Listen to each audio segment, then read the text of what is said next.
आज जवाब दीजिए कि हिंदू हिंदू हिंदू कर रहे थे और जो शोषण हो रहा था ये हिंदुओं के द्वारा शोषण हो रहा था। हिंदुओं का हिंदू के द्वारा शोषण किसके द्वारा शोषण हुआ भाई जी? किसके द्वारा शोषण हुआ? गिरिराज सिंह से पूछिए ना कि आप अपने बराबरी में कहीं बैठने दिए थे किसी को? किसको? एससी समाज के लोगों को, तो खुल पिछड़ा समाज के लोगों को, दलित समाज के लोगों को कभी बराबरी में बैठाए थे? सामाजिक पिछड़ापन होना आर्थिक पिछड़ापन होने से ज्यादा दर्दनाक होता है।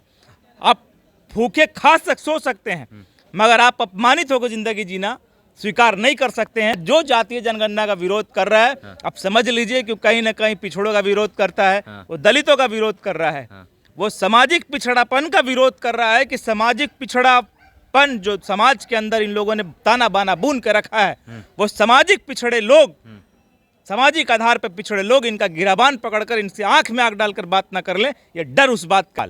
आप पूछिए गिरिराज सिंह से सवाल कि बहुत हिंदू के हितैषी बन रहे जिसका शोषण वो करते हैं वो कौन था? वो तो हिंदू था। जिसके जो हिंदू का वोट चाहिए था आपको, पिछड़ा हिंदू, वो भी तो हिंदू था। क्यों शोषण हो रहा था उसका? आप देखना शुरू कर चुके हैं पब्लिक स्टेशन और मेरा नाम अमान है।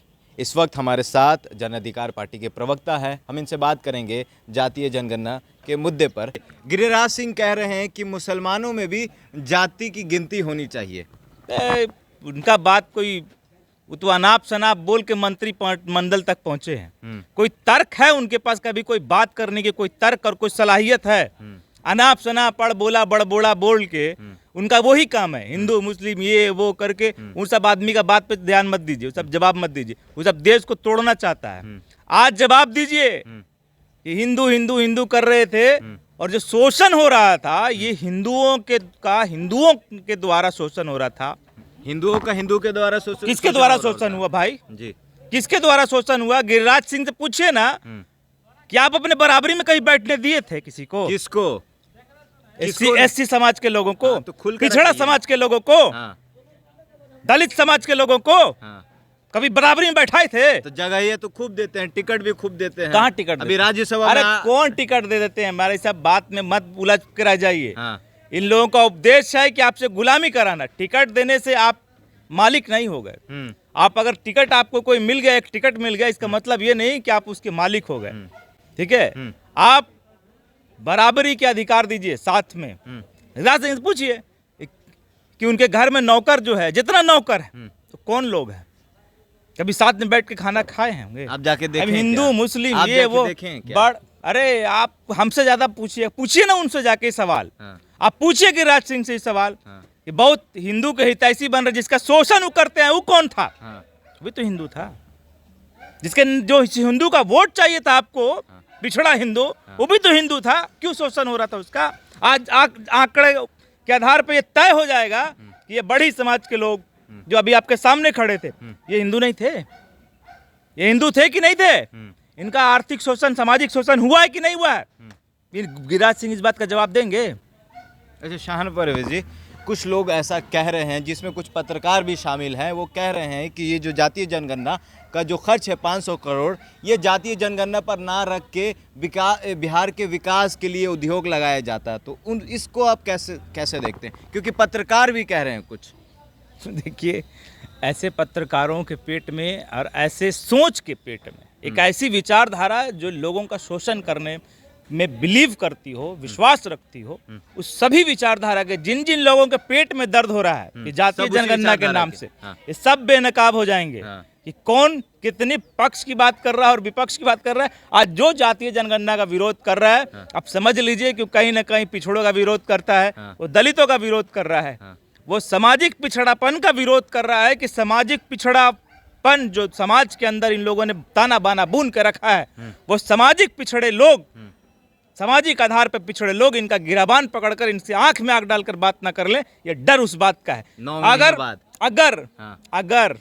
अगर जातीय जनगणना के खर्च की इतनी चिंता है तो फिर इलेक्शन भी कराना बेकार है। मत कराइए इलेक्शन। जिसकी जितनी संख्या भारी उसकी उतनी भागीदारी तय कर दीजिए। मत कराइए इलेक्शन। 10% वाले कहाँ जाएंगे? कहाँ जाएंगे वो तो पूछना पड़ेगा ना, उनसे पूछिए जाके कहाँ जाएंगे। अब तक 90% लोग कहाँ थे? 10% वाले से पूछिए। देखिए, उस वर्ग में भी कई ऐसे नेता आए और कई ऐसे समाज सेवक आए, समाज सुधारक आए। ये लड़ाई अगड़ों बनाम पिछड़ों की नहीं है, ये लड़ाई एक सोच की है। मैं ये नहीं कह रहा हूँ कि ये लड़ाई अगड़े बनाम पिछड़े की हो, ये लड़ाई अगड़े बनाम पिछड़े की नहीं है। अगड़े समाज से भी कई ऐसे लोग आए जो पिछड़े समाज के कल्याण के लिए अपने जीवन आहूत कर दिए, जिन्होंने अपनी प्राण तक त्याग दिया, जिन्होंने अपना सब कुछ खो दिया। ऐसे कई लोग हैं जो आज नहीं, इतिहास से लेकर आज तक, आज भी सदन में शायद कई ऐसे नेता आपको दिखते हैं जो हमारी बातें, पिछड़ों की बातें करने के लिए खड़े होते। ये लड़ाई एक सोच की है, ये लड़ाई किसी जात और धर्म की नहीं है। अगर आप में इंसानियत बाकी है तो आप किसी इंसान का शोषण नहीं करेंगे, और आप अगर कहीं इंसानियत का शोषण हो रहा होगा, आप उसके विरोध में आवाज़ उठाएंगे, चाहे आप अगड़े हों या पिछड़े हों। मैं उन लोगों से भी अपील करता हूं कि आप इस दर्द को समझिए। शायद जो दर्द आपने देखा नहीं है, जो झेला नहीं है, वो आपको नहीं पता है, मगर सामाजिक पिछड़ापन होना आर्थिक पिछड़ापन होने से ज़्यादा दर्दनाक होता है।